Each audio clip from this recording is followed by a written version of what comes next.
Bienvenue dans ce guide sur comment gérer le stress et guérir son anxiété. Le guide ultime pour reprendre le contrôle sur son système nerveux et commencer à enfin apprécier sa vie. D'abord, félicitations parce que parmi toutes les vidéos que YouTube t'a proposées, parmi toutes les vidéos que l'algorithme a voulu que tu regardes, tu as choisi de cliquer sur ce guide. Tu as vu la durée de ce guide qui est de plus de 1 heure. Et malgré le fait qu'il y ait plein de vidéos de dev perso avec plein de montages qui durent 5 à 10 minutes, tu as choisi de regarder ce guide sur comment gérer son stress. Et tu as tout mon respect pour avoir fait ça parce que c'est pas tout le monde qui va cliquer sur un guide comme ça, qui va regarder ce guide du début à la fin. Et pour moi, ça montre que le fait que tu cliques sur ce guide, ça montre que tu es prêt à prendre les choses en main. Tu es prêt à prendre ta vie en main. Et comme le dit si bien Jordan Peterson, il n'y a aucun courage à rester dans une situation dans laquelle tu es malheureux. À la fin de cette vidéo, je te promets que tu auras une meilleure compréhension de ton système nerveux, mais aussi tu auras des outils concrets, pratiques, pour te détendre ou stresser à volonté. Pourquoi stresser à volonté? Je vais t'expliquer juste après. Et aussi, tu seras en mesure de guérir ton anxiété. Comment je peux te garantir tout ça? C'est simple. Qui suis-je? Je m'appelle Mathieu, j'ai 24 ans et toute ma vie, j'étais quelqu'un de stressé. Ça, c'est une photo de moi à Lyon en 2019. Et déjà à l'époque, j'étais extrêmement stressé, extrêmement anxieux. Et là, c'est une photo de moi d'il y a quelques semaines dans mon jardin en train de faire des anneaux de gymnastique. Juste la comparaison des deux têtes dit tout mon parcours en fait. J'étais extrêmement stressé et aujourd'hui, je suis épanoui dans ma vie. Comme j'ai dit, aussi loin que je me souvienne, j'ai toujours été très stressé. J'ai toujours été dans mes pensées à m'inquiéter pour l'avenir ou à culpabiliser pour ce que j'ai fait dans le passé. Je stressais tellement que j'ai développé des maladies. En 2008, je commence à avoir des tics nerveux. J'avais les yeux qui clignotaient tout seuls, j'avais les bras qui se contractaient tout seuls, notamment à cause de la séparation de mes parents et de tout le stress que ça a enduré. J'avais des courbatures, j'étais parfois paralysé, j'avais jusqu'à 5 tics nerveux en même temps. En 2013, je suis diagnostiqué Gilles de la Tourette. Les psychologues et les neurologues disent que j'ai Gilles de la Tourette à un degré moindre, et j'en ai jamais parlé en vidéo, mais oui, j'ai un pronostic officiel qui dit que j'ai Gilles de la Tourette. Alors c'est pas le degré où je vais dire des insultes, mais c'est le degré où je suis très vulnérable aux situations de stress. En 2019, je développe un vitiligo et une dermatite atopique. Si tu ne sais pas ce que c'est le vitiligo, c'est une maladie auto-immune où tu as des parties de ta peau, notamment ta pilosité, qui blanchit.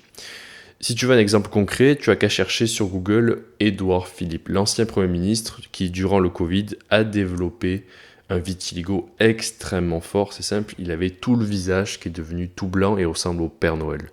Moi, j'ai des taches derrière le crâne. Heureusement, je suis grand, personne ne le voit, mais j'ai des taches blanches. Ma peau a blanchi, mes cheveux ont blanchi, littéralement à cause du stress. Et c'est pour ça qu'on dit se faire des cheveux blancs. Mais j'avais pas que ça. En même temps, j'ai développé une dermatite atopique. Une dermatite atopique, c'est lorsque tout simplement ton système immunitaire ne fonctionne plus. Lorsque ta peau n'est plus capable de se réparer et elle s'affaiblit au moindre microbe. Concrètement, je devais porter un gant constamment à ma main gauche, la main avec laquelle j'écris, parce que lorsque j'écrivais, je saignais, juste à cause du stress. Enfin, en 2022, je fais des crises de panique à la salle. C'est simple, une fois que j'ai quitté mes études, c'était pas en mode entrepreneur, la liberté, l'argent, le succès. Non, pas du tout. Ce qui s'est passé, c'est que pendant 1 an, j'étais totalement incertain de ma vie, de ce que j'allais devenir. J'avais plus de cadre, j'avais plus rien, tout dépendait de moi-même, et comme j'avais beaucoup d'addiction au réseau et à YouTube, voire pire, j'avais beaucoup de mal à me projeter dans l'avenir. Et donc il m'arrivait parfois à la salle de sport à 6h du matin, comme ça sans prévenir, d'avoir des pensées très stressantes, d'avoir des crises d'anxiété. C'est-à-dire, pendant que je faisais un squat, tout en bas, pendant que tu as toute la pression, soudainement je me disais, Mathieu, t'es une merde, tu vas jamais réussir dans quoi que ce soit. N'essaye même pas YouTube, ça sert à rien. Voilà, j'avais ce genre de pensée de manière aléatoire dans ma journée. Sauf qu'aujourd'hui, je ne suis plus du tout la même personne. Aujourd'hui, je suis la personne la plus stoïque dans la pièce. J'ai guéri ma dermatite, je n'ai presque plus de tics nerveux, j'en ai encore quelques-uns au niveau des yeux, je m'en rends pas compte. Et surtout, je suis capable d'être heureux dans l'instant présent. Et tout cela, je te le promets que je vais te le donner dans ce guide. Si vous continuez comme ça, vous aurez un cancer à 50 ans. C'est une phrase que m'a prononcée un ostéopathe que j'avais consulté en 2020. C'était en juillet 2020, je venais juste d'arrêter mes 3 années de prépa, 2021 pardon. C'était en juillet 2021.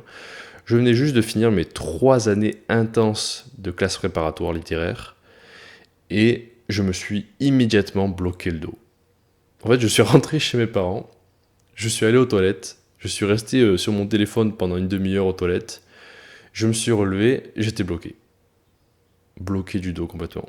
Et ça, c'est pas habituel. L'ostéo, il m'a dit, c'est pas habituel que vous vous leviez et que d'un coup, vous êtes bloqué. Habituellement, c'est quand tu as une blessure, quand tu fais un faux mouvement. Mais là, juste se lever des toilettes, c'est pas habituel. Et par chance, je suis tombé sur un ostéo qui n'était pas seulement sur le physique, mais aussi sur le neuronal, sur le mental. Et il m'expliquait qu'en fait, c'était la charge de stress qui m'avait bloqué le dos. Parce qu'à l'époque, j'avais encore le vitiligo, j'avais encore la dermatite, je préparais 3 concours à la fois, je cherchais un appartement sur Lyon. C'était le stress comme je ne l'ai jamais expérimenté de toute ma vie. Et c'est là qu'il m'a dit cette phrase, si vous continuez comme ça, vous aurez un cancer à 50 ans. Il m'a dit, si là maintenant, à 21 ans, vous avez un vitiligo, une dermatite atopique et que vous vous bloquez le dos, qu'est-ce que ça va être plus tard ? Il m'a dit, mais plus vous allez avancer dans la vie, plus vous allez être stressé, plus vous aurez de responsabilités. À l'époque, en plus, je voulais travailler dans le cinéma. Il m'a dit, le cinéma, c'est extrêmement stressant. Quand vous aurez des enfants, comment vous allez gérer si là, maintenant, vous ne gérez pas ? Et vraiment, cette phrase, elle est restée dans ma mémoire. C'est là, vraiment la phrase qui m'a donné une prise de conscience, qui m'a fait réaliser que je ne pouvais pas continuer de vivre comme je vivais. Et ça, c'est une photo de ma dermatite. Voilà. Si tu ne savais pas ce que c'est une dermatite atopique, c'est ça. Littéralement, ta peau n'a plus de défense immunitaire. Ta peau est exposée à tout l'extérieur, à tous les microbes, toutes les maladies, tout. Et là encore, ça allait parce que parfois, j'avais carrément là dans l'estrie, j'avais du sang. C'est-à-dire que la peau était à vif. La chair était à vif tellement qu'il n'y avait plus aucune défense. Et d'ailleurs, regarde, même maintenant, tout va bien. Quelle est ma mission ? Ma mission, c'est d'aider 100 000 hommes à reprendre le contrôle sur leur vie et surtout à soigner leur santé mentale. Mais c'est aussi de créer une tribu d'hommes courageux et fiers. Et enfin, plus personnellement, de gagner assez d'argent pour finir la maison de mon père et mettre ma mère à la retraite. Si tu es entrepreneur mais que tu passes ton temps sur YouTube, sur Instagram, sur TikTok ou pire.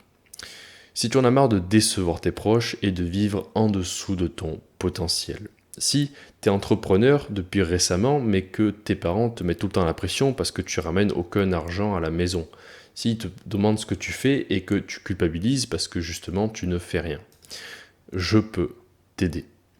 Je propose du coaching sur 3 mois avec un contact 24 heures sur 7. C'est-à-dire que peu importe ton problème, peu importe le moment de la journée, tu peux m'envoyer un message et je vais t'aider.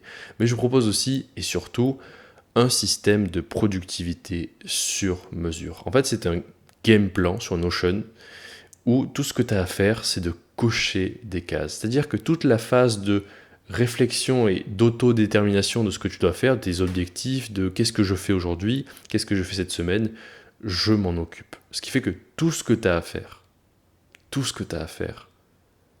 c'est de faire ce que je te dis de faire. C'est d'être un robot qui exécute des tâches, qui exécute des quêtes comme dans un jeu vidéo. Aussi, je propose 2 appels par mois pour faire le point sur ta trajectoire. Tout ça pour dire qu'avec ce système de productivité, ce suivi avec moi, ça devient littéralement impossible pour toi d'échouer, de procrastiner. Parce que tous les jours, je vais te demander ton temps d'écran. Je vais te demander ce que tu as fait de ta journée. Imagine à quel point c'est puissant. Aussi, en bonus, tu pourras avoir accès à la liste d'or. Il manque toujours un E à liste. Il ne reste plus que 3 places. Si tu ne savais pas ce que c'est la liste d'or, c'est tout simplement un accès gratuit et à vie à tous mes prochains programmes et formations. Parce que pour moi, si tu prends un coaching avec moi maintenant, alors que j'ai peu d'abonnés, c'est que tu crois en moi, c'est que tu investis dans mon business et donc je veux te remercier. Tu peux réserver ton appel en description, c'est le tout premier lien. Maintenant, parlons concrètement du plan. D'abord, on va parler du stress sur le court terme. Après, on va parler du stress sur le moyen terme. Et enfin, on va parler de tout ce qui est anxiété. Donc, concrètement, c'est une partition en temps. C'est-à-dire que d'abord sur le très court, sur le maintenant, là, puis sur le plusieurs semaines, voire mois, et enfin sur tout ce qui est problème d'anxiété sur plusieurs années. Comment gérer le stress à court terme? D'abord, tu dois comprendre un petit peu ce qu'est le stress. Et je vais faire le plus simple possible, mais en même temps le plus clair possible. La plupart des gens ne comprennent pas le stress. La plupart des gens n'ont vraiment aucune compréhension de base de ce qu'est le stress purement matériellement, scientifiquement.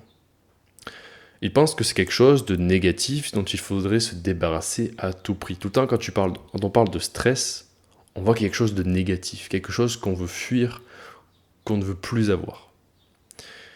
Sauf que le stress, lui, il est générique et neutre. Qu'est-ce que ça veut dire générique? Ça veut dire qu'il affecte tout l'organisme et neutre de manière indifférenciée. Le stress, c'est pas négatif ou positif. Le stress, c'est juste une réaction neutre. Ça rejoint un peu ce que j'avais dit dans mon guide sur comment guérir de dépression, c'est que la dépression en elle-même, c'est pas négatif ou positif. La dépression, c'est un signal qui te dit que quelque chose doit changer, que il y a quelque chose qui se passe, il y a un danger et que tu dois t'en sortir, tu dois bouger. Mais le stress en lui-même, il est neutre, même encore plus que la dépression. Le stress, il peut être positif ou négatif. Concrètement, comment fonctionne le stress? Le stress, il active le système nerveux sympathique. Qu'est-ce que le système nerveux sympathique?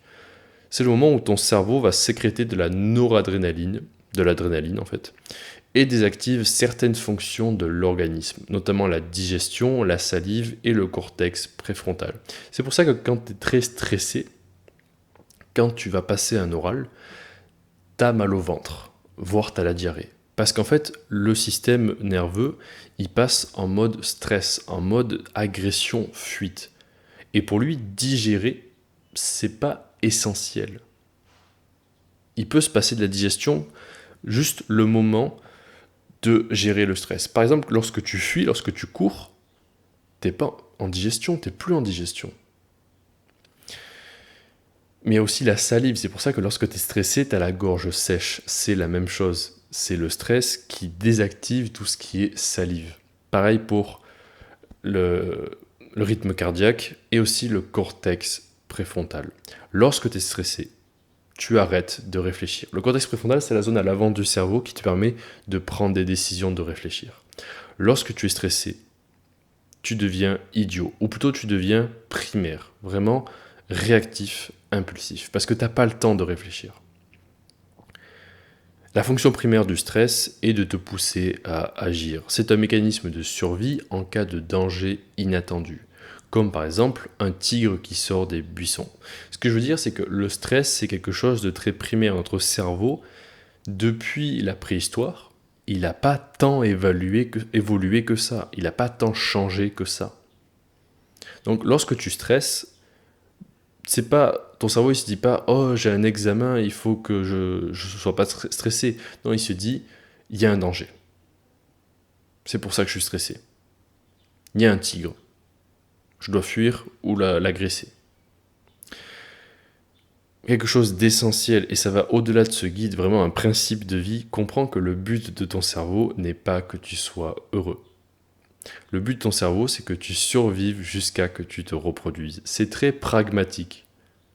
très terre à terre, mais c'est comme ça que fonctionne ton cerveau. Le bonheur, c'est contre-intuitif pour ton cerveau, c'est contre nature. Ton cerveau est optimisé pour ta propre survie. Et le bonheur, c'est quoi? C'est l'instant présent, c'est l'insouciance, c'est l'inverse de la survie. Donc, c'est pour ça que je te dis au début que le stress, c'est générique et neutre. C'est pas quelque chose de négatif. C'est parce que le stress, ça a une fonction.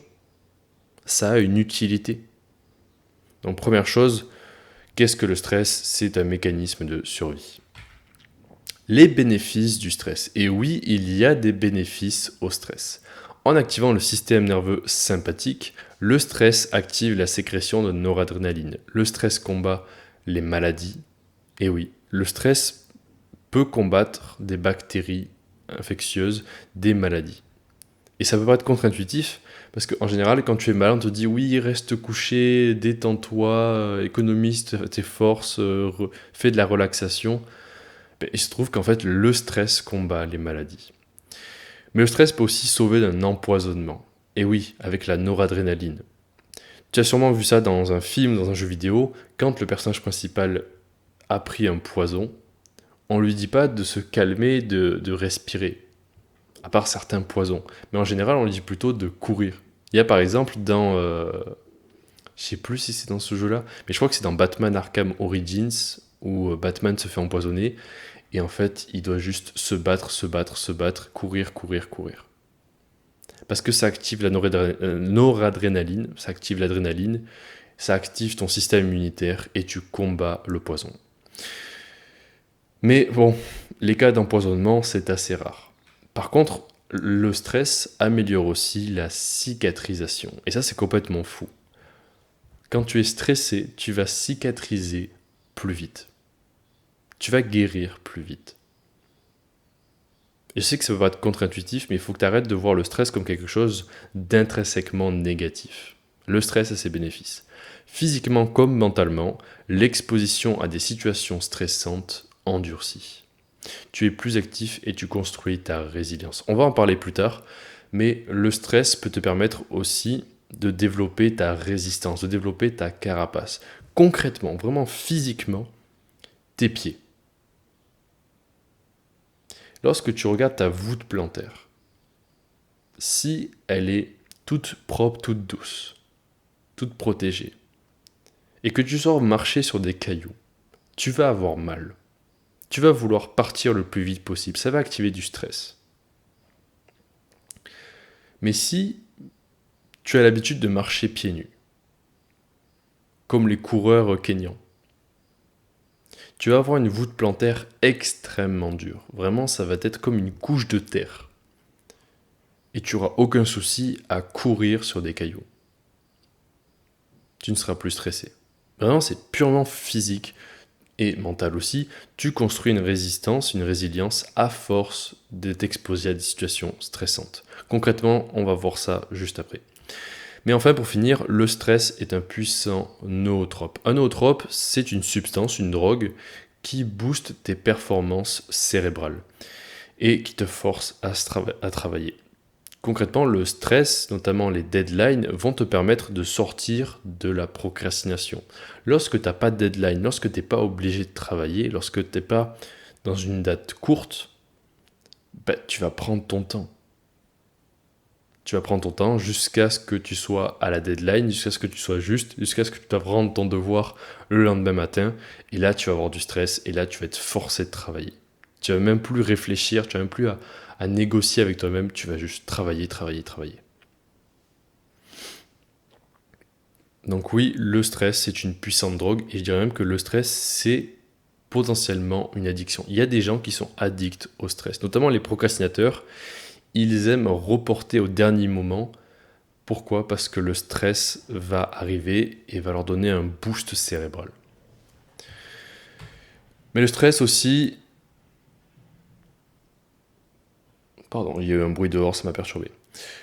Il y a des outils pour activer ou désactiver le stress. Tu peux vouloir activer le stress ou le désactiver suivant les situations. Comme je t'ai dit, le stress peut avoir des bénéfices, mais aussi, bien sûr, il y a des moments où le stress n'est pas bénéfique, il est plutôt négatif.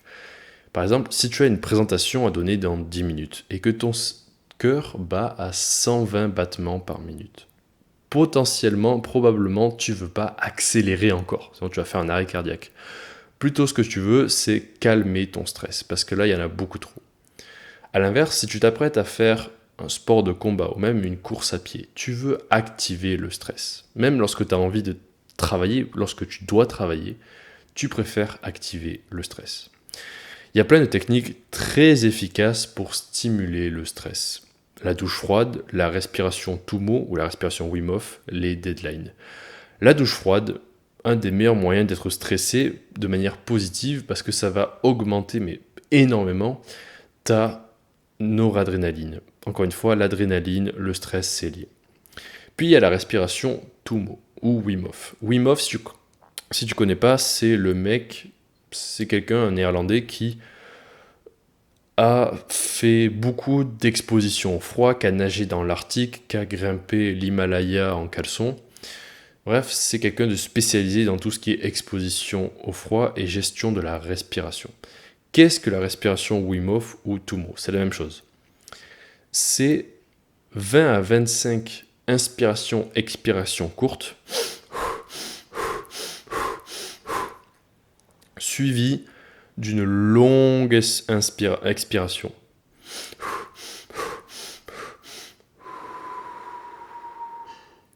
Et une fois que tes poumons sont bien vides, tu vas retenir ta respiration le plus longtemps possible. C'est un exercice très efficace, notamment pour développer tes compétences cardiaques, pour développer ta VO2 max. Donc si tu veux être plus fort en course à pied, être plus endurant, c'est un très bon exercice. Mais c'est aussi un très bon exercice juste pour activer ton système, pour activer le stress, te rendre plus actif. Donc, pour rappel, c'est 20 inspirations, expirations très courtes, suivies d'une longue expiration. Puis tu retiens ta respiration le plus longtemps possible. Voilà, tu fais ça en général le matin et ça va être très bon pour toi. Et puis aussi, comme j'ai dit, les deadlines. Le stress aide beaucoup pour tout ce qui est procrastination. Donc c'est bien de te donner parfois des deadlines artificielles que tu donnes à toi-même. Je dois avoir lu tel livre avant telle date, je dois avoir fait telle vidéo avant telle date, je dois avoir rendu mon devoir avant telle date. Et je te conseille, si tu es étudiant, de donner des deadlines encore plus courtes que celles que te donnent tes profs. Comme ça, tu vas vraiment bien gérer tes études, tu ne seras jamais en retard. Maintenant, pour tout ce qui est calmer le stress sur le court terme, je veux dire, c'est pour ça que tu es là. Comment gérer le stress sur le court terme ? Donc, je te parle vraiment du stress là maintenant. Tu as un stress là maintenant parce qu'il y a un événement inattendu, tu viens de croiser ta crush à la salle, on vient d'annoncer un contrôle surprise, ces choses-là. On va faire ce qui s'appelle le souffle physiologique.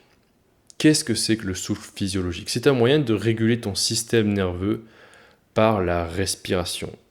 On va activer contre le système nerveux sympathique, le système nerveux parasympathique.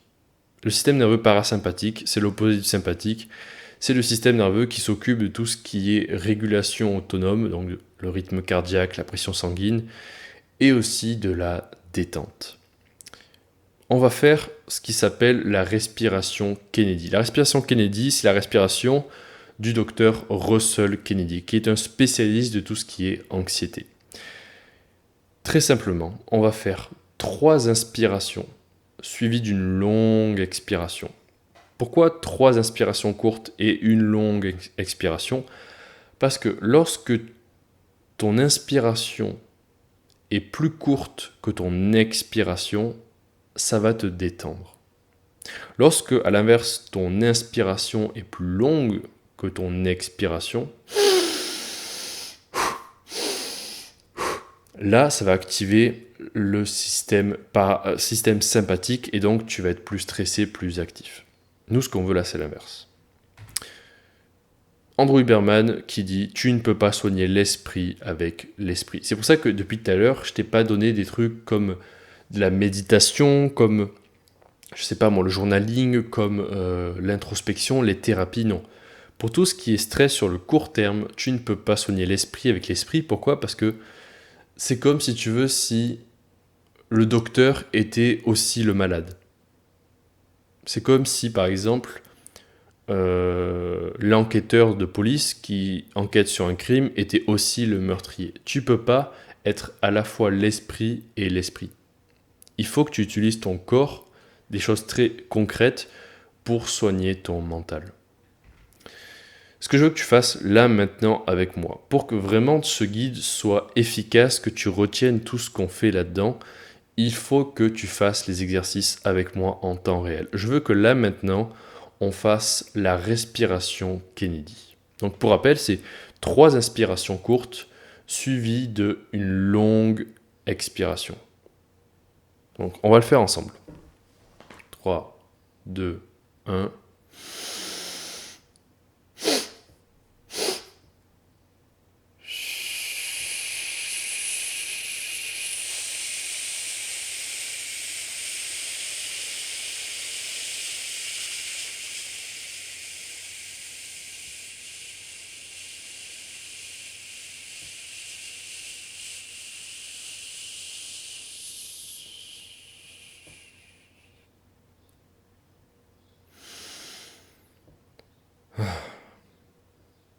Et là, normalement, tu te sens beaucoup plus dans l'instant présent. Normalement, ton cerveau a arrêté de produire 36 pensées différentes. T'as arrêté d'aller dans les recommandations, dans les commentaires.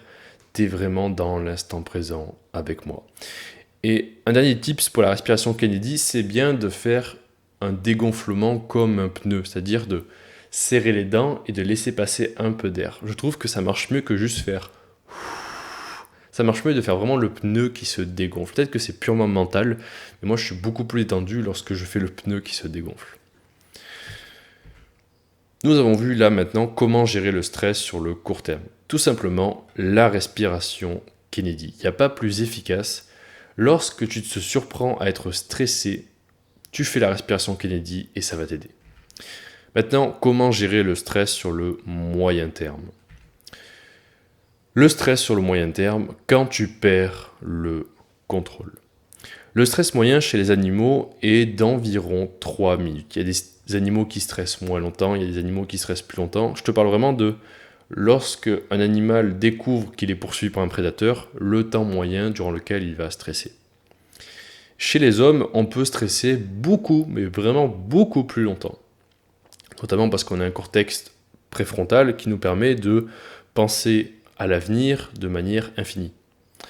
Le stress moyen terme, c'est un stress qui s'étend d'une semaine à un mois. C'est le stress de la préparation des examens, de l'attente de résultats médicaux ou toute période précédant un événement important.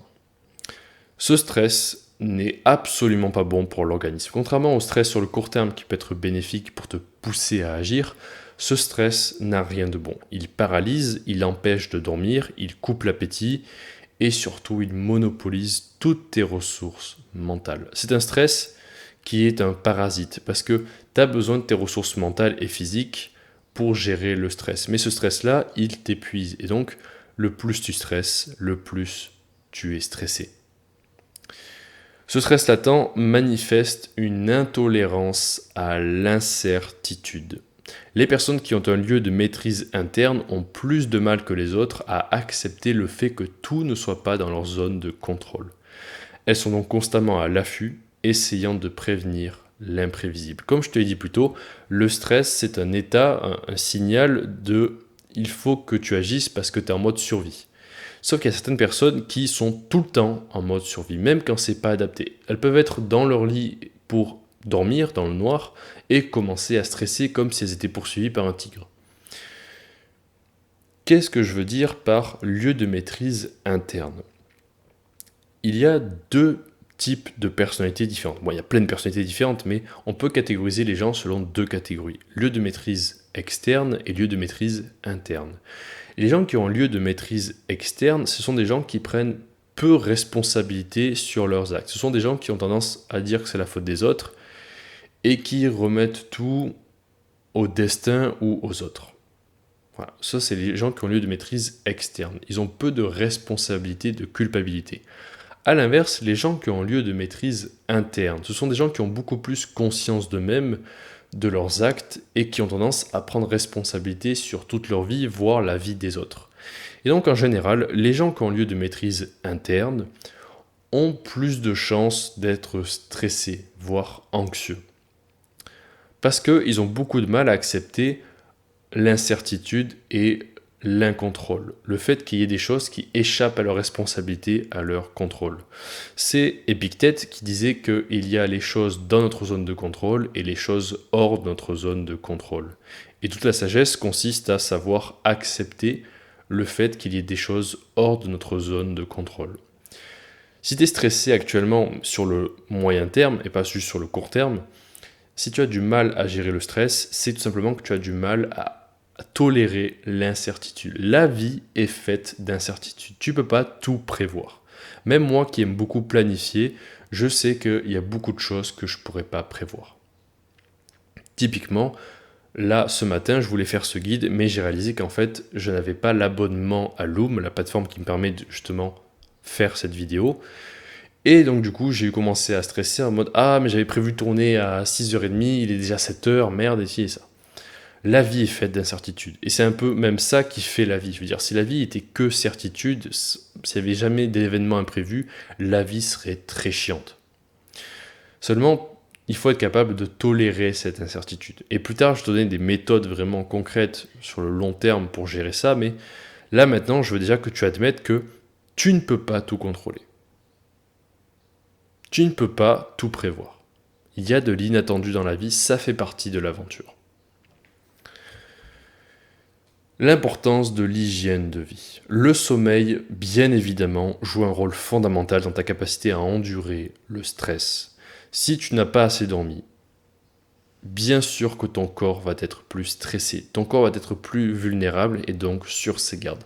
C'est pour ça que parfois, lorsque tu n'as pas beaucoup dormi, tu es hyper actif, tu es très énergique, parce qu'en fait, ton corps, il te donne beaucoup plus d'énergie que ce dont tu as besoin normalement parce qu'il est en mode survie, il est en mode stress. Et donc tu peux penser que j'ai fait nuit blanche et je pète la forme. Oui, pour l'instant. Et parce que ton corps est en mode sympathique, en mode actif, en mode stress. Et c'est pas bon du tout. Comment bien dormir ? Déjà, avoir une heure de coucher et de lever régulière, ça c'est la base. Mais aussi, qu'est-ce que tu fais avant de te coucher ? Parce qu'il n'y a pas seulement le temps de sommeil, il n'y a pas le j'ai 8 heures de sommeil, c'est bon, je suis en forme. Non, il y a aussi la qualité de ton sommeil. Qu'est-ce que tu as fait avant de te coucher ? Est-ce que tu dors vraiment pendant ton sommeil ou est-ce que tu te réveilles plein de fois dans la nuit ? Concrètement, la qualité du sommeil importe plus que la quantité. Il vaut mieux dormir 5 heures, mais 5 bonnes heures, que dormir 10 heures, mais tu te réveilles toutes les 1h30. Pour bien dormir, le protocole 10-3-2-1.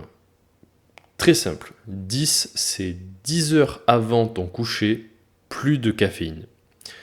3 heures avant ton coucher, plus de nourriture, ni d'eau. 2 heures avant ton coucher, plus de travail. Et 1 heure avant ton coucher, plus d'écran. Surtout l'écran, c'est le plus important. C'est vraiment l'écran et les réseaux qui va vraiment bousiller ton sommeil. Tu peux prendre aussi des suppléments comme de la mélatonine. Actuellement, je prends de la mélatonine parce que j'ai beaucoup de mal à m'endormir, parce qu'il fait très chaud dehors. Mais je te le déconseille. Pourquoi ? Parce qu'en fait, c'est pas très bon sur le long terme. Là, je le prends en ce moment même parce que j'ai du mal à m'endormir, mais je vais bientôt arrêter parce que tu développes une tolérance à la mélatonine. Donc, de la mélatonine, du ZzzQuil, les petites pastilles violettes, ça peut être bien pour le court terme, pour dormir, mais c'est pas une bonne méthode pour dormir sur le long terme. Pour dormir, il vaut mieux que tu fasses du NSDR, de la méditation ou de la respiration Kennedy, qui va beaucoup t'aider pour t'endormir. Mais en termes de compléments, j'ai regardé, il n'y a pas grand-chose. À part peut-être l'ashwagandha, mais ça coûte cher. Et c'est pas forcément bon sur le long terme non plus. Donc surtout, c'est vraiment une question d'hygiène de vie. Puis il y a aussi la productivité. Ton système de productivité détermine ta zone de contrôle. Rappelle-toi, le stress, c'est une intolérance à l'incertitude, à ce qui est hors de ta zone de contrôle. Le plus ta vie est organisée, le moins tu t'exposeras à du stress inutile. Le moins tu auras d'imprévus, le moins tu seras en retard. Avoir une routine est essentiel pour l'esprit, c'est la structure qui lui permet de survivre dans le chaos. Je vais te faire un résumé de la vie. La vie, c'est l'ordre contre le chaos. C'est le yin et le yang. Voilà, ça c'est la vie. La nature est chaotique. C'est pour ça d'ailleurs qu'on associe souvent la nature au féminin, parce que le féminin est chaotique. L'ordre, lui, il est masculin. L'ordre, c'est nous qui l'imposons au monde. L'ordre, c'est lorsque tu fais ton emploi du temps sur Google Calendar. L'ordre, c'est lorsque tu as une routine matinale et même de journée en général. L'ordre, c'est quand tu as un programme de sport. Le stress, c'est de l'ordre du chaos. C'est une réaction à l'incertitude, au chaos. Donc le plus tu as d'ordre dans ta vie, le plus tu seras détendu, parce que tu seras dans ta zone de contrôle. C'est pas pour rien que les gens les plus puissants sont les plus détendus, parce qu'ils sont en haut de la hiérarchie, ils n'ont pas grand-chose à craindre. Lorsque tu es pauvre, tu es beaucoup plus stressé, et donc tu es aussi beaucoup plus impulsif. Tu vois sur le court terme. Pourquoi ? Parce que tu es en mode survie, tu es en bas de la hiérarchie. Donc, comprends que ta productivité, ta discipline est directement corrélée à ton statut dans la hiérarchie. Le plus tu es discipliné, le plus tu seras haut dans la hiérarchie. Parce que tu auras une très grande zone de contrôle sur ta vie. Et enfin, bien sûr, l'activité physique, je ne pouvais pas ne pas le mentionner, c'est le meilleur moyen de relâcher la pression, d'épuiser ton corps et même ton esprit, parce que tu vas sécréter des endorphines. Et les endorphines, c'est très bon pour la détente. Je ne vais pas passer en détail quel sport, comment faire du sport. Juste, j'ai fait un guide sur comment avoir un physique esthétique avec un programme précis. Tout ce que tu as à faire, c'est à télécharger le programme et tu fais ce que je te dis de faire. Donc si tu ne fais pas de sport actuellement, je te conseille de faire une transformation physique. Non seulement tu vas pouvoir au quotidien te sentir mieux, plus détendu, mais aussi tu vas pouvoir être plus confiant, avoir une zone de contrôle plus grande parce que tout simplement, physiquement, tu seras plus capable. Tu seras un homme capable, comme elles disent dans les biotinders. Ce que fait aussi le sport, c'est que ça stimule la dopamine. Qu'est-ce que ça a à voir la dopamine avec le stress ? Rappelle-toi, lorsque tu es stressé, la cortisol, la molécule du stress, va te faire passer en mode sympathique. Et donc, tu vas sécréter de l'adrénaline. Le problème de ça, c'est que ça peut te rendre, ça peut te paralyser. Le stress peut paralyser. Le stress est un signal à bouger, mais s'il est en trop grande quantité, tu vas juste être paralysé, figé. Parce que n'oublie pas que ton cortex préfrontal est inactif, donc tu n'as plus de décision à prendre. Et donc en fait, si tu passes pas en mode dopamine, si tu n'actives pas la dopamine, la noradrénaline, elle va servir à rien. Tu vas pas l'exploiter. Si tu veux, c'est comme si l'adrénaline que le stress génère, c'est le carburant, c'est l'essence, et la dopamine, c'est le moteur. Si tu as juste de l'adrénaline, si tu bois un Red Bull mais que tu bouges pas, tu fais pas de sport, tu vas juste être figé et avoir plein de tremblements sur place. C'est pas bon. A l'inverse, si tu commences à bouger, à activer ta dopamine, l'adrénaline va pouvoir circuler, tu vas pouvoir l'exploiter, l'épuiser, et à la fin, tu te sentiras mieux.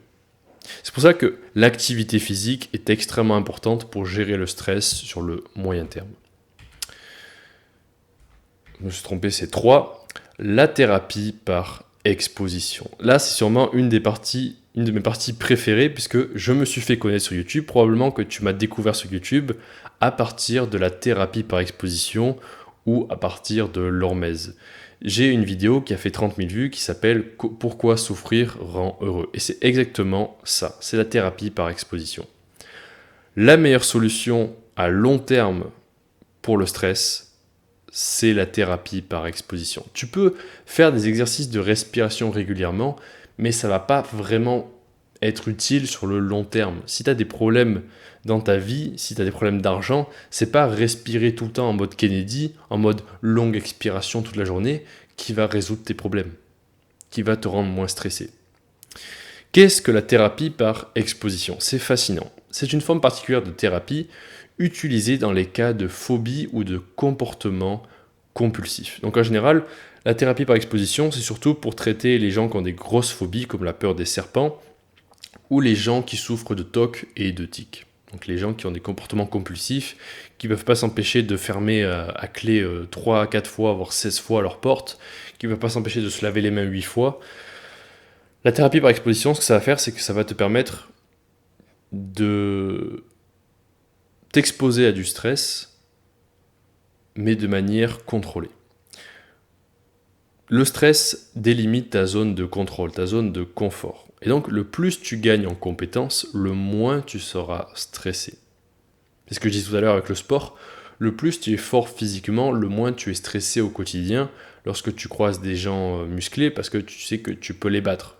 La plupart des gens, je sais qu'en les croisant, je peux les battre. Je peux les vaincre. Pas tous, bien sûr, mais si j'ai un agresseur, je peux me défendre. Et donc, je suis beaucoup moins stressé lorsque je me balade dans la rue. En t'exposant régulièrement à des situations de stress, tu gagnes en résilience. J'en ai parlé au début. Tu construis ta voûte plantaire, ta carapace. Et c'est pas en restant dans ta chambre à faire des respirations Kennedy de la méditation que tu vas construire ta carapace. Il faut un moment que tu sortes, que tu t'exposes au monde, au chaos, au stress, et que tu te formes, que tu deviennes un guerrier, que tu construises ta résilience. C'est extrêmement important. Maintenant, concrètement, qu'est-ce que tu dois faire? Tu ne dois pas non plus partir en Ukraine. Tu ne dois pas non plus traverser du feu. Tu ne dois pas non plus faire traverser l'Himalaya avec juste un sandwich au beurre de cacahuète. Tu ne dois pas non plus courir 100 km. Ça, ce que ça va faire, vu que tu n'es pas préparé, ça va juste créer des traumas. Parce que lorsque ta zone de confort et ton expérience sont trop éloignées, que vraiment tu sors trop de ta zone de confort, ça va juste faire un trauma. Parce qu'il n'y a pas de transition. C'est lorsque, par exemple, il fait très chaud et que tu sautes dans ta piscine. Tu peux mourir parce qu'il y a un choc. Il y a un choc de température. Là, c'est pareil. On ne veut pas de choc de température. On veut juste que progressivement, tu sors de ta zone de confort. Concrètement, tu dois te donner des défis, explorer l'inconnu et repousser tes limites. Tout en méditant. Qu'est-ce que je veux dire par là? Pendant longtemps, j'ai juste repoussé mes limites. Je courais toujours plus loin, toujours plus vite. Des douches froides, l'exposition au froid dehors en t-shirt, en torse nu, faire toujours plus de pompes, approcher des femmes. Et c'était pas mal. J'étais content, je sortais de ma zone de confort. Mais ma gestion du stress ne changeait pas. J'étais toujours aussi stressé. Et c'est là que j'ai compris le problème. Tu peux pas juste sortir de ta zone de confort. Tu ne retireras aucune leçon, tu ne grandiras pas tellement. Ce qu'il faut faire aussi, c'est méditer en même temps. Qu'est-ce que je veux dire par là? Concrètement, par exemple, tu prends une douche froide.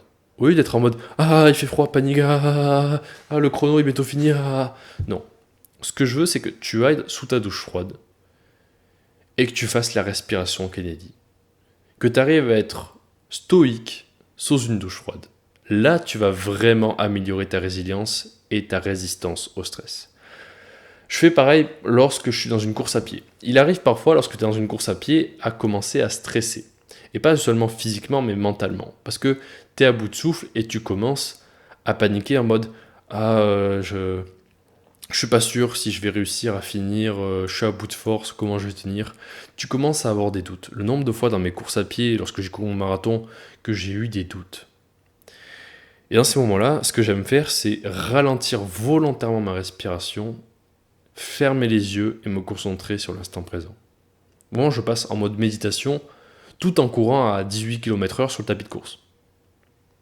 J'aime bien faire ça régulièrement parce que c'est pas tellement physiquement que ça t'aide que mentalement. Tu vas pouvoir gérer le stress. Si tu arrives à être à l'aise, à respirer normalement à 18 km/h, tu es très bon pour gérer le stress.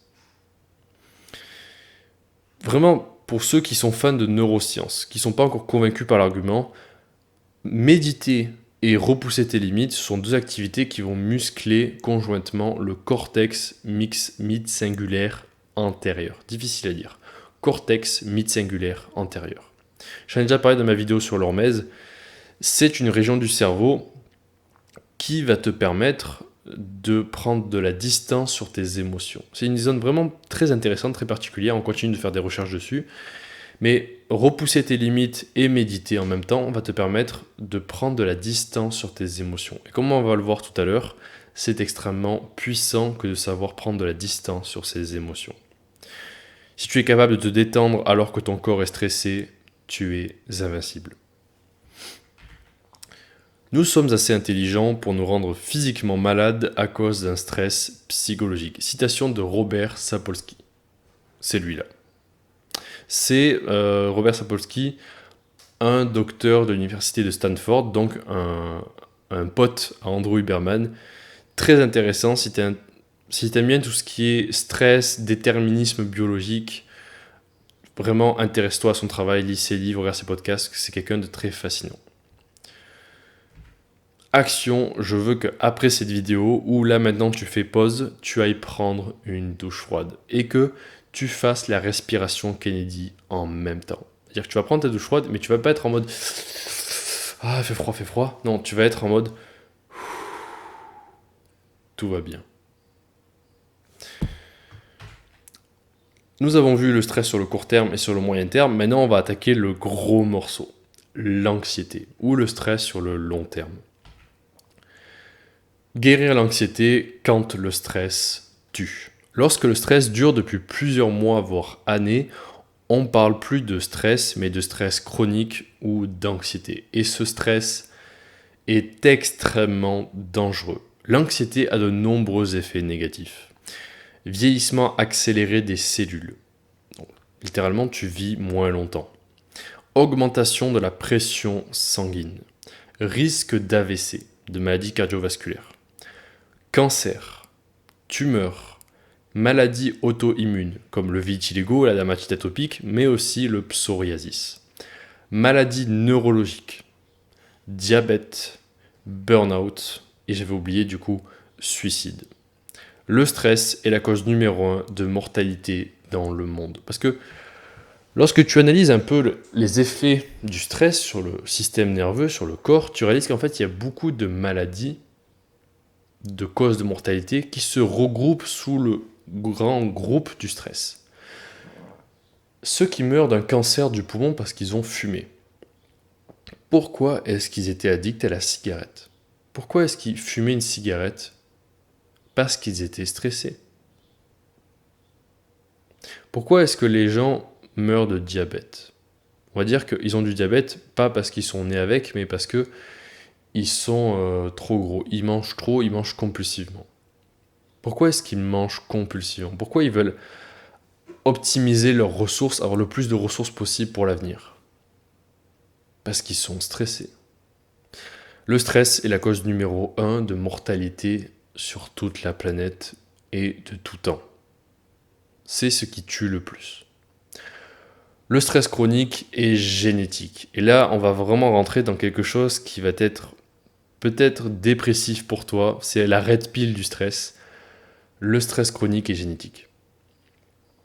La formation du cerveau du fœtus est impactée par le statut socio-économique de la mère jusqu'à, je crois, 3 mois avant la naissance.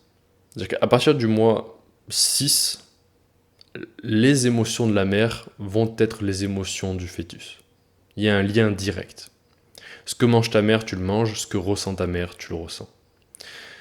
Ce qui veut dire que si ta mère stresse, tu stresses. Si ta mère est anxieuse, tu seras anxieux. Une grande partie de ton avenir est prédéterminée avant ta naissance. C'est vraiment la red pill du guide, c'est la red pill du stress. Une très grande partie, beaucoup plus que tu ne le penses, de ta vie, de ta personnalité, de tes émotions là maintenant, est déjà déterminée à l'avance, avant même que tu sois né.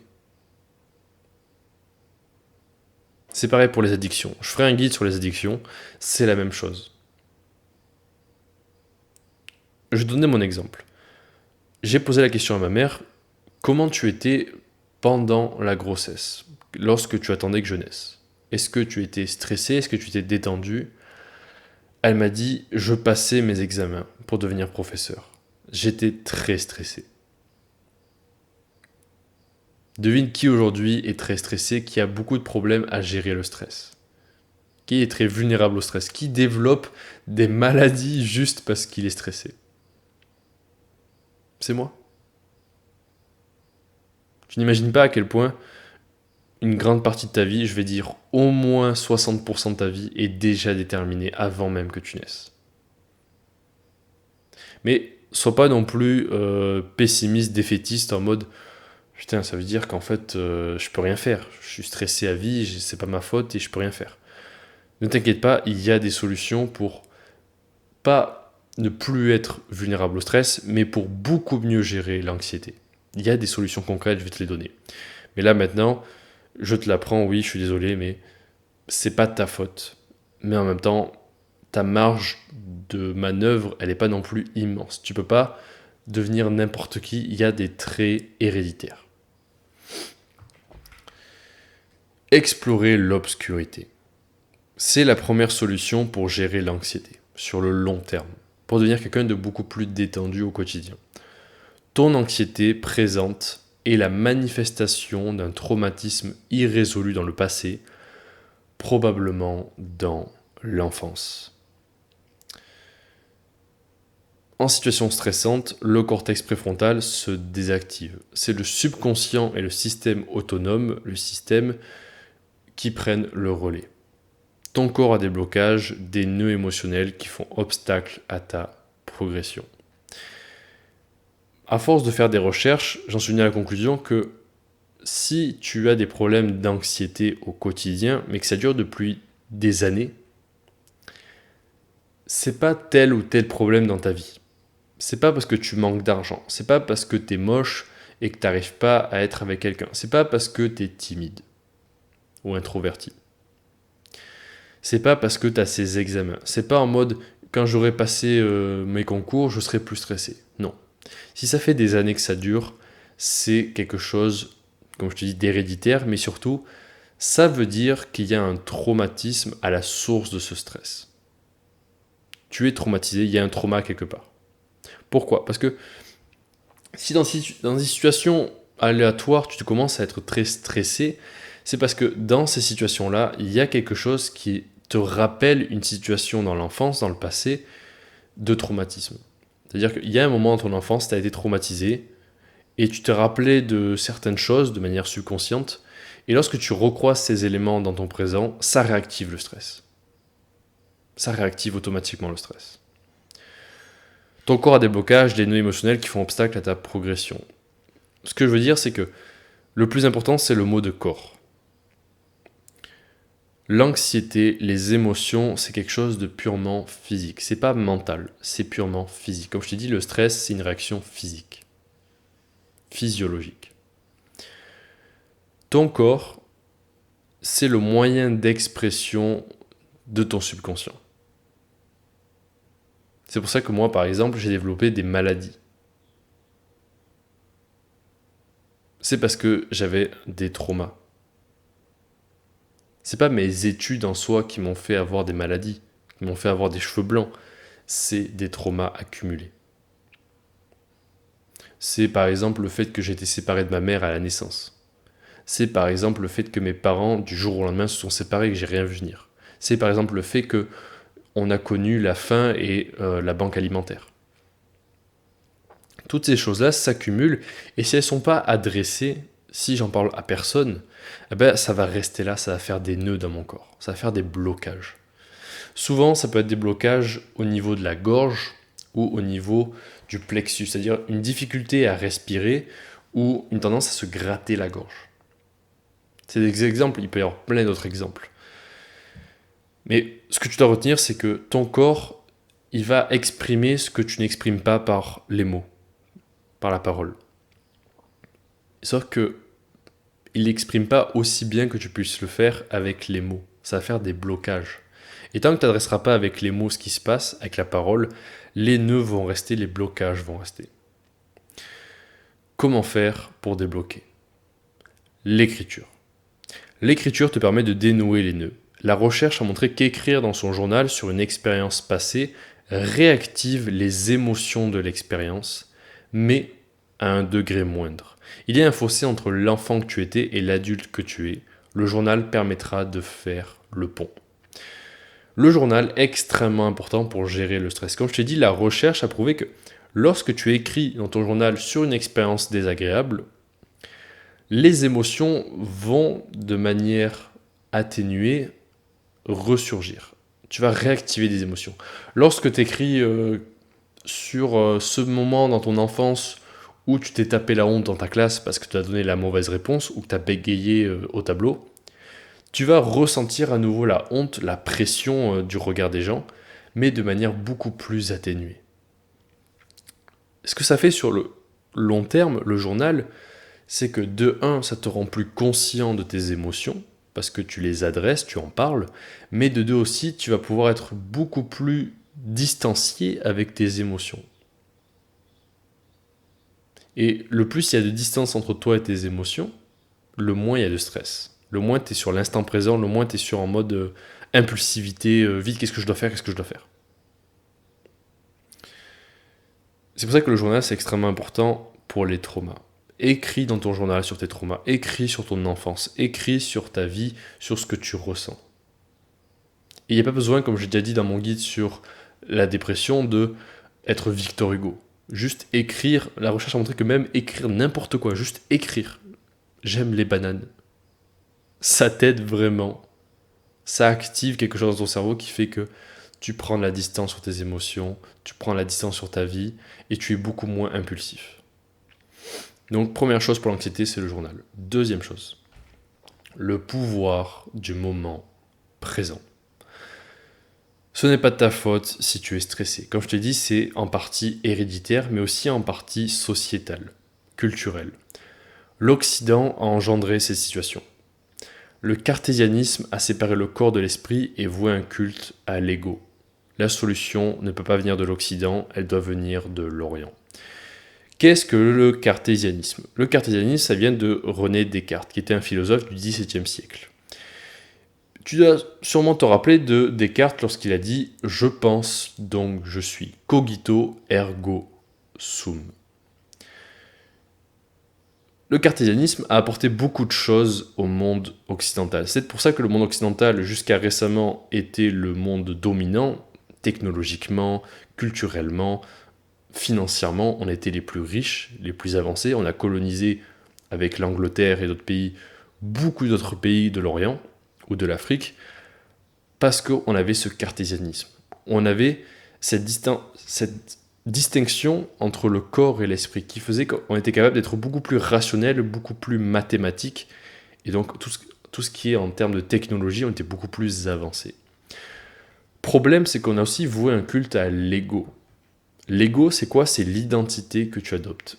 C'est tout ce qui est esprit, tout ce qui est réflexion, philosophie, pensée. C'est l'ego. Abstraction.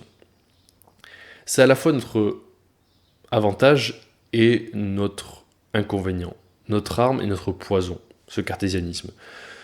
Pourquoi ? Parce que ce qui s'est passé, c'est que maintenant, eh bien, on est beaucoup plus... Comment dire ? Il y a aujourd'hui, chez la plupart des Occidentaux, une inadéquation, voilà c'est le mot, inadéquation entre leurs émotions et leur esprit. Ils pensent que ce qui se passe dans le corps n'a rien à voir avec l'esprit. C'est tous ces gens, par exemple, du body positivisme qui disent que le corps et l'esprit, ça n'a rien à voir et que tu peux être très bien dans ta tête, même si tu es en très mauvaise santé physiquement. C'est aussi ces gens qui pensent que le seul moyen de guérir le stress, c'est de prendre des médicaments et des médicaments et des médicaments. C'est les gens qui pensent que le seul moyen de guérir l'esprit, c'est par l'esprit, que l'intellect domine le physique. Ce qui s'est passé à une échelle plus large, parce que là je te parle vraiment individuellement, mais à une échelle plus large, c'est tout ce qui est problème de ressources, de réchauffement climatique, de pollution. On s'est détaché de la nature. On a pensé que les abstractions, les idées, la réflexion valaient mieux que le concret, le physique. que les universitaires, les philosophes valaient mieux que les agriculteurs. Ça, c'est une échelle sociétale, c'est ce qui se passe à l'échelle de notre société. Mais individuellement, ce qui se passe, c'est que on n'écoute plus notre corps. On est dans le déni, dans la fuite constante de ce que nous dit notre corps. Rappelle-toi que le corps, c'est l'expression de ton subconscient. On ne veut pas écouter le subconscient. Tout ce qui compte pour nous, c'est le conscient, la rationalité, la réflexion. Avancer, avancer, avancer. Dopamine, dopamine, dopamine. Motivation, motivation, motivation. On ne fait jamais de pause. La solution, la première étape pour guérir l'anxiété n'est pas de chercher à faire taire l'émotion négative. Comme je t'ai dit, aujourd'hui, on est beaucoup dans j'écoute pas, j'avance, j'avance, j'avance. Ambition, ambition, poursuite d'objectifs, toujours devenir plus riche, devenir plus fort. C'est pas comme ça que ça marche. C'est pas comme ça que tu vas guérir ton anxiété. Tout ce que tu vas faire, c'est continuer d'accumuler des nœuds et des nœuds et des nœuds et des blocages et des blocages et des blocages. Les émotions sont l'expression par le corps de ton subconscient. La prochaine fois que tu es stressé, ne dis pas tout va bien, parce que c'est faux. Ça, c'est un truc que j'ai fait pendant longtemps, c'est que je pensais que en faisant de la pensée positive, en disant tout va bien, relativise, tout va bien, que tout irait mieux. Non, c'est pas vrai. Déjà de 1, parce que tu n'adresses pas les problèmes, et de 2, eh bien parce que c'est pas vrai. Tu es dans le déni, tout ne va pas bien. Si tu es stressé, c'est pour une raison, tout ne va pas bien. Si tu as de l'anxiété, c'est que tout ne va pas bien. Donc déjà, arrête de vouloir faire taire tes émotions. Nous, les hommes, on fait beaucoup ça, on est beaucoup dans la répression des émotions parce qu'il faut garder le contrôle, il faut garder la face, il ne faut pas pleurer, il faut rester focus sur sa mission. Le problème, c'est que parfois, il faut écouter les émotions parce que sinon les émotions s'accumulent et on pète les plombs. D'un coup, du jour au lendemain, on pète les plombs. On se met à gueuler sur ses parents, ses amis, ou alors on tombe dans l'alcool ou l'addiction à la pornographie pour évacuer le trop-plein d'émotions, mais on est très mauvais pour gérer les émotions. Tu dois arrêter de t'identifier à tes émotions et à tes pensées, c'est-à-dire à ton ego, et devenir un observateur passif. La prochaine fois que tu es stressé, fais une pause et observe ce qu'il se passe à l'intérieur. Tu vas créer un écart entre ta conscience et tes émotions, c'est le moment présent. Tu dois méditer régulièrement. Ça peut paraître paradoxal, contradictoire ce que je dis là, parce que je te dis que la solution, c'est de mettre de la distance entre tes émotions et ta conscience. Et je viens de te dire que l'erreur de l'Occident, c'est d'avoir mis de la distance entre le corps, les émotions et l'esprit. Mais là, ce que je te dis de faire, c'est pas juste de prendre de la distance avec ton corps, c'est de prendre la distance avec tes émotions et tes pensées, avec ton ego. Pas seulement le corps, mais aussi l'esprit. Ça peut paraître impossible pour toi, tu te dis, mais attends, mais s'il n'y a pas le corps et l'esprit, il y a quoi d'autre? Parce que le cartésianisme, c'est ça, c'est la dualité corps-esprit. En réalité, il y a autre chose, il y a la conscience. La conscience, pour faire simple, c'est quelque chose qui dépasse l'esprit. La conscience, c'est cette chose qu'on n'a pas réussi encore à identifier dans le cerveau humain. L'esprit, on sait à peu près les mécanismes de l'esprit. La peur, l'impulsivité dans l'amygdale, le désir dans le nucleus accumbens, la réflexion dans le cortex orbitofrontal, voilà. On a à peu près les régions de l'esprit. Mais la conscience, la moralité, même au-delà de la moralité, juste l'existence, le fait d'être, ça on ne l'a pas dans le cerveau, la conscience. Cette sensation d'être relié à un grand tout, à l'universel, à l'univers ou à Dieu, ça, ce n'est pas dans le cerveau. En tout cas, pas encore. Donc, au lieu d'une dualité corps-esprit, je veux que tu adoptes une tripartition. Corps, esprit, conscience. Et ce que je veux que tu fasses, c'est que tu prennes de la distance sur tes émotions et tes pensées. Que tu deviennes plus conscient de comment tu réfléchis, de comment tu réagis. Concrètement, la meilleure façon de faire ça, c'est de méditer régulièrement. Déjà, la respiration Kennedy va te permettre d'atteindre cet état de moment présent. Je n'ai plus aucune pensée, plus aucune émotion, enfin, plutôt plus aucune pensée, et je suis là dans le moment présent. La méditation régulière, vraiment de je ferme les yeux, je m'assois et je me concentre sur ma respiration, va te permettre de faire ça. Progressivement, tu vas être beaucoup plus conscient de tes émotions et donc tu vas être beaucoup plus dans la retenue. Tu vas plus réagir de manière instinctive, tu vas plus être stressé pour rien. Tu vas prendre la distance, tu vas dire ok, là maintenant, je suis énervé. Là maintenant, je suis stressé. Pourquoi ?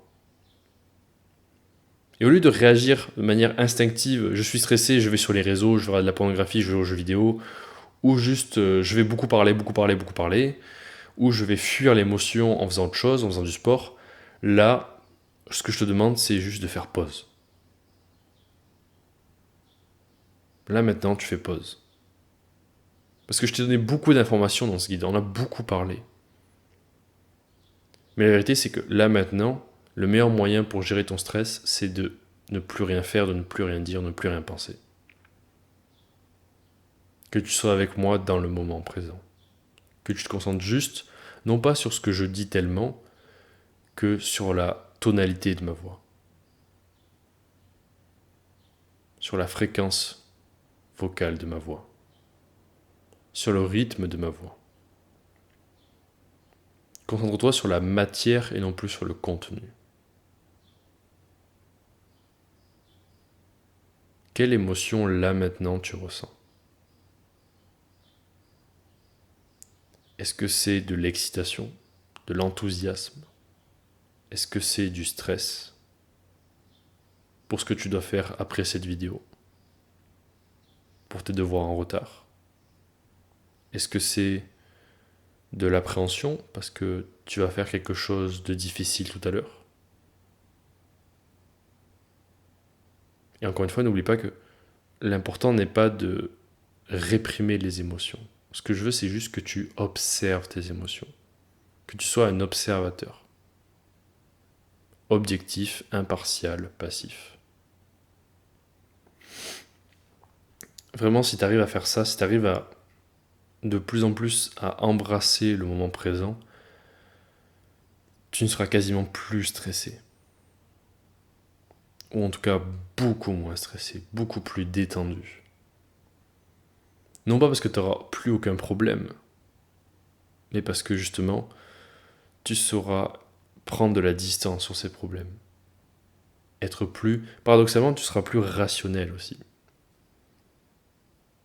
Et tes décisions seront plus efficaces, parce qu'elles seront plus en adéquation avec la réalité. Parce que tu auras écouté tes émotions, tes pensées, tu auras analysé la situation, et après tu auras agi. Tout ce guide, tout ce qu'on a vu jusqu'à présent, la respiration Kennedy, l'exposition au stress de manière contrôlée, tout ça, tout ce que ça fait, c'est amener à cet état de moment présent, à là maintenant. Tous ces exercices que je t'ai donnés depuis le début, c'est juste pour t'entraîner progressivement à arriver à cet état de moment présent. Il n'y a pas plus, il n'y a rien d'autre. Il n'y a pas de passé, il n'y a pas de futur. Il n'y a que l'instant présent. Laissez aller le passé et l'avenir, et vous verrez quel merveilleux cadeau est le présent. Citation de Eckhart Tolle, qui a écrit pour moi un des meilleurs livres de dev perso, on va dire, qui est le pouvoir du moment présent.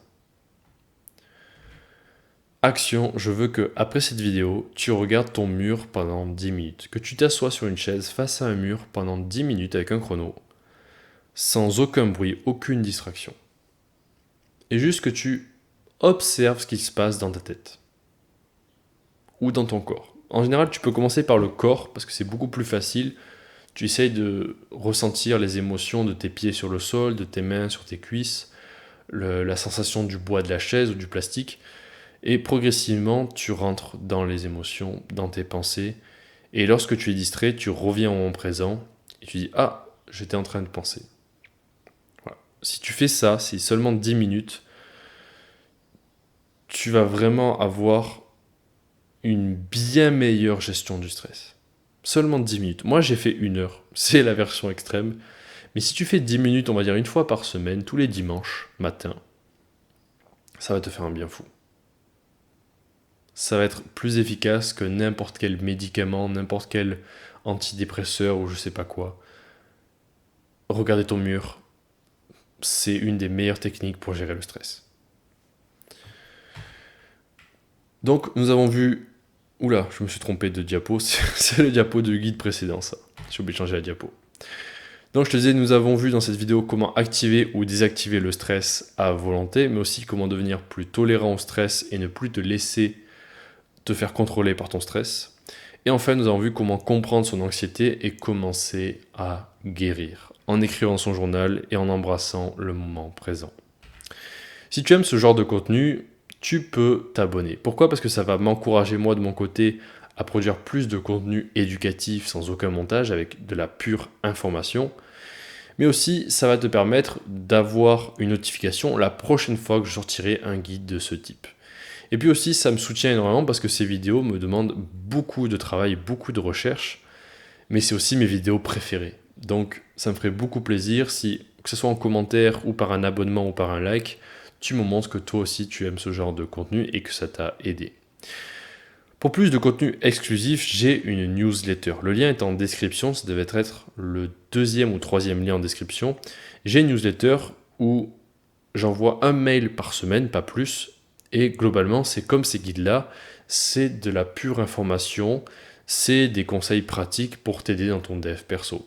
Comme c'est de la newsletter, c'est du texte, il n'y a pas de blabla inutile, il n'y a pas de montage, il n'y a pas d'effet de montage à la con, c'est juste de la pure information, du pur pratique. Maintenant, ce que j'aimerais que tu fasses, c'est que tu partages cette vidéo avec quelqu'un qui, tu penses, aurait besoin de cette vidéo. Pense à quelqu'un dans ton entourage, il y a forcément une personne, un ami, ta mère, quelqu'un de ta famille, un collègue de travail, qui a beaucoup de mal avec le stress, qui est anxieux. J'aimerais que tu partages cette vidéo. Déjà parce que ça va te permettre, toi, de renforcer ta connexion avec la personne, parce que tu vas l'aider. Et aussi, je trouve que c'est la beauté d'Internet. Pour moi, Internet, c'est pas l'argent, c'est pas les abonnés, c'est pas les placements de produits. Pour moi, Internet, c'est avant tout de base le partage. Le partage de contenu, de savoir, d'expérience. Donc, vraiment, le meilleur moyen de me soutenir au-delà de l'abonnement, ça serait de partager cette vidéo. Sur ce, j'espère que ce guide t'aura aidé, ne serait-ce qu'à déjà comprendre un peu mieux comment tu fonctionnes, pourquoi tu es stressé, ce qu'est le stress, mais surtout j'espère que ce guide t'aura permis de développer de nouvelles compétences, de nouveaux outils pour beaucoup mieux gérer le stress, et que sur le long terme, tu vivras une vie beaucoup plus épanouie, avec beaucoup moins de stress inutile. Sur ce, j'espère que tu as aimé ce guide. Tu peux me le dire en commentaire ce que tu en as pensé, s'il y a des éléments sur lesquels tu n'es pas d'accord, si tu aimerais rajouter des éléments que je n'ai pas abordés pour gérer le stress. Et sinon, je te dis à la prochaine. C'était un plaisir. Ciao.